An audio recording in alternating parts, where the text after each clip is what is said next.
नमस्कार, DNP India में आपका स्वागत। मैं हूं आपके साथ राहुल चौधरी। पिछले साल लोकसभा चुनाव से पहले विपक्षी दलों ने एक साथ मिलकर चुनाव लड़ने और बीजेपी के विजयी रथ को रोकने का प्लान बनाया।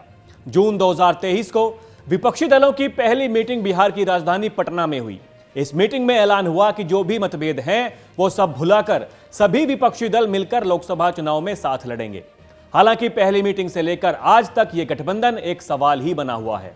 खास बात यह है कि जब से यह मुहिम शुरू हुई, कोई ना कोई नेता हर मीटिंग में नाराज ही रहा, खासकर नीतीश कुमार और ममता बनर्जी। इस पूरे घटनाक्रम के बीच कांग्रेस कहती रही कि जो भी मतभेद हैं उसे दूर कर लिया जाएगा, लेकिन आखिर कब दूर होगा यह बहुत बड़ा सवाल है। लोकसभा चुनाव की घोषणा में अब कुछ ही दिन बचे हैं। अब ऐसे वक्त में जब ममता बनर्जी कह रही हैं कि अकेले चुनाव लड़ेंगी और पंजाब में भगवंत मान भी कह चुके हैं कि अकेले चुनाव लड़ेंगे, यूपी और दूसरे राज्य में भी बात पटरी पर आती नहीं दिख रही है। बंगाल की मुख्यमंत्री ममता बनर्जी ने ऐलान कर दिया है कि उनकी पार्टी राज्य में अकेले चुनाव लड़ेगी। बंगाल में सीटों को लेकर कैसे बात बनेगी, इसको लेकर शुरू से ही सवाल थे। पिछले कुछ दिनों से सीट शेयरिंग को लेकर कांग्रेस और टीएमसी के बीच बात चल रही थी, लेकिन जब बात नहीं बनी तो ममता बनर्जी ने अकेला चलो रे की घोषणा कर दी। पश्चिम बंगाल के बाद इंडिया गठबंधन को पंजाब से भी झटका लगा। आम आदमी पार्टी की ओर से कहा गया कि वो पंजाब में अकेले चुनाव लड़ेंगी।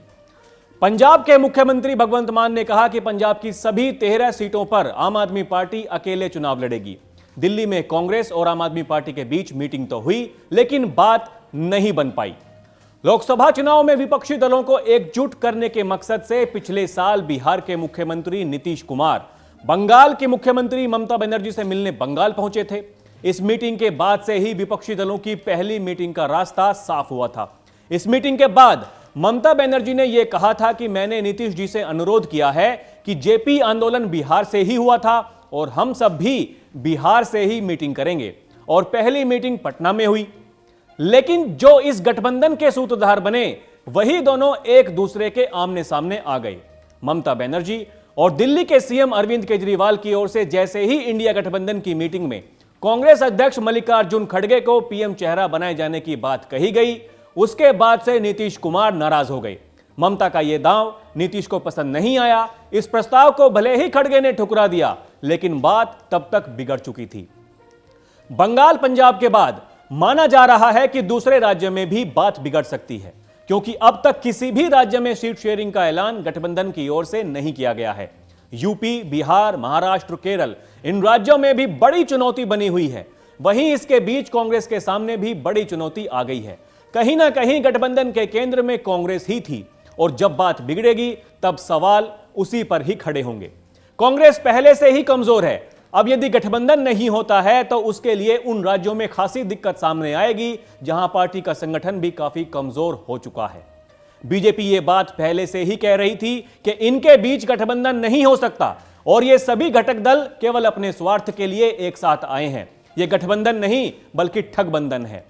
अब तक तो सबसे बड़ा सवाल यह था कि पीएम मोदी के खिलाफ चेहरा कौन होगा, लेकिन चेहरा छोड़िए, यहां तो एक साथ आने को भी कोई दल राजी नहीं है। अब अकेले चुनाव में जाएंगे तब विपक्षी दलों के बीच ही सियासी तीर चलेंगे। चुनाव से ठीक पहले यदि गठबंधन पूरी तरह टूट जाता है तो बीजेपी को इससे पहले भी फायदा होगा। यह तो बिल्कुल तय है।